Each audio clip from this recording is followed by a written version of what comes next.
Let's talk about carbohydrates, carbs.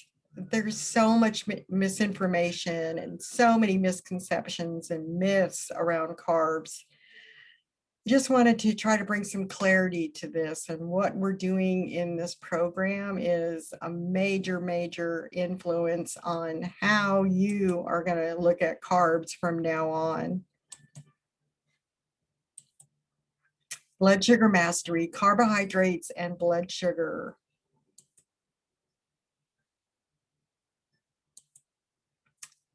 Carbohydrates and blood sugar. Many people mistakenly believe that unless they have insulin resistance, pre-diabetes or diabetes, they don't need to worry about blood sugar balance. This is a huge misconception. Insulin surges from overcarbing and overstressing influence every aspect of our daily life. Learning to master your blood sugar is key to lasting weight loss. Blood sugar imbalance is the main reason diets fail.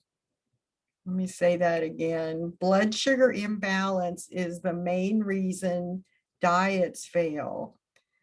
If you've tried to lose weight in the past, you are going to set a better foundation for maximizing your results from this program. Blood sugar swings, the lows, cravings for carbs, sugar, and caffeine, excessive sweating, feeling off when you haven't eaten, feeling nervous or jittery, headaches and hangry between meals, lightheaded, dizzy, or foggy-brained, nausea. Blood sugar swings, the highs, difficulty focusing, fatigue, and feeling lethargic, food cravings that are not satisfied by eating, headaches. You feel hungry even after you eat, increased thirst, mid-belly fat.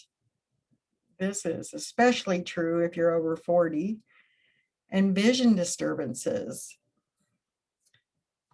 I have a story about vision disturbances. That was my main symptom of high blood sugar. Every morning for almost a year, I woke up and I felt like I had crushed glass in my eyes. I couldn't open my eyes. I couldn't see. And I went to multiple eye doctors over a year, and they kept giving me drops and salves and all this stuff, patches and whatever. None of it helped because there was nothing wrong with my eyes. It was my blood sugar was high. So finally, when I got my diagnosis of diabetes and got my blood sugar down, all the symptoms in my eyes went away. And that's just one symptom. It feels sort of like sawdust glass is how I described it, but it can also feel like there's sawdust. It feels like there's something in your eyes. And it can also be that your vision gets blurry when your blood sugar is high. And some people just think they need glasses, but it's actually their blood sugar is acting up. Because I notice that all the time. It's one of my main symptoms. If I can't read something, it's usually because my blood sugar is high. And as soon as I get my blood sugar back in balance, I can read just fine without glasses.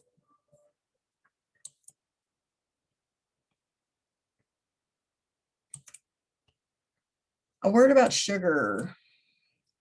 I think we all know this. Sugar is not healthy. It's highly processed with chemicals and contaminants and bleach. And it's very processed. And it's just not a food, in my opinion. And it has addictive properties, of course.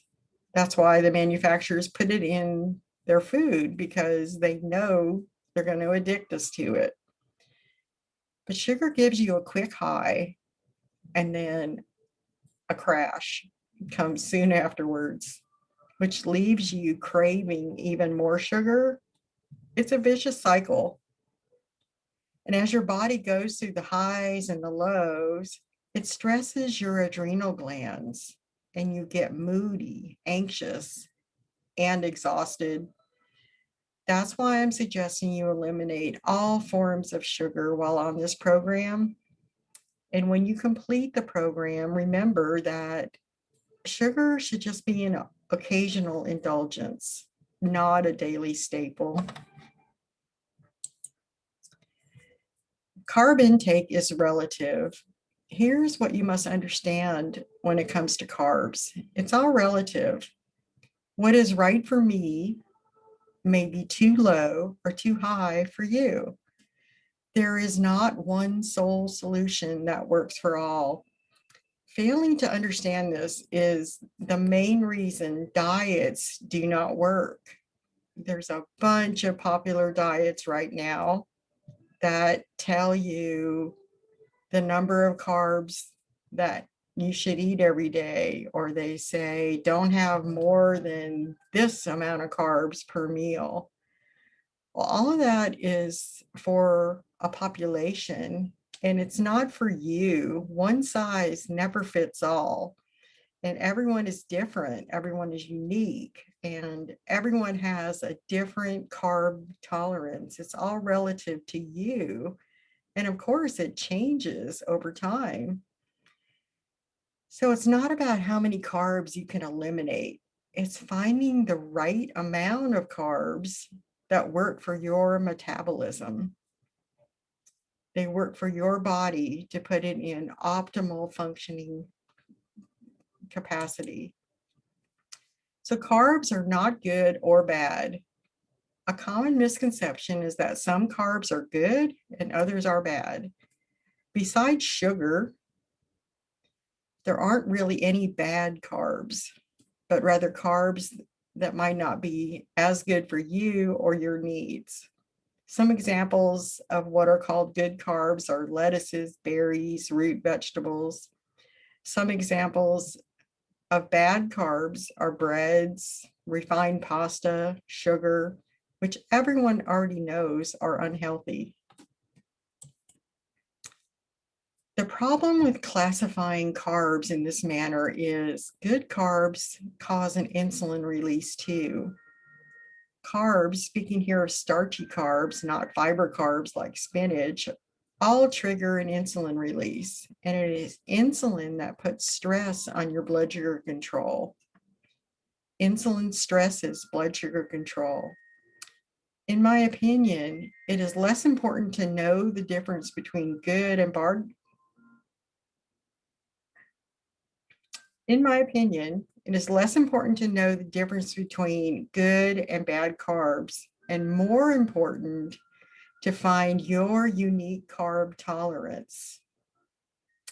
Finding your unique carb tolerance will help you identify the right amount and types of carbs that work for your body. Carb advice is totally useless unless you understand your unique carb tolerance. A better way to classify carbs. Forget about good carbs and bad carbs. Here's a better way to classify carbohydrates. We have fiber carbs.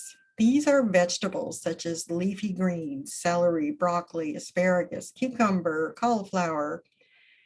These make great daily staples in your diet. And then we have starch, sugar carbs. These come from things like grains and grain-based products like pasta and bread, legumes like beans and soy, and root vegetables like potatoes and beets. And fruits fall somewhere in the middle, depending on the type of fruit. We have high fiber fruits like berries that have a low sugar content, while low fiber fruits like grapes, melons, and bananas have high sugar content. Favor the high fiber fruits, especially in your smoothies, and eat the others in moderation. Carb tolerance is relative. As we discussed, the key is to find what works for your unique metabolism when it comes to carbs. There is not a one-size-fits-all approach. Carb tolerance is entirely relative. The secret is to find your unique carb tolerance by tuning in to your body and what it's telling you. And that is exactly what I'm going to teach you how to do in phase 2. Stay tuned. Again, if you have any questions, feel free to reach out to me on the help desk. And you are going to find in your membership hub where you can just click on the link and download anything that's suggested for this week. Thank you, Tami Jersey Roberts. Let me know how it's going.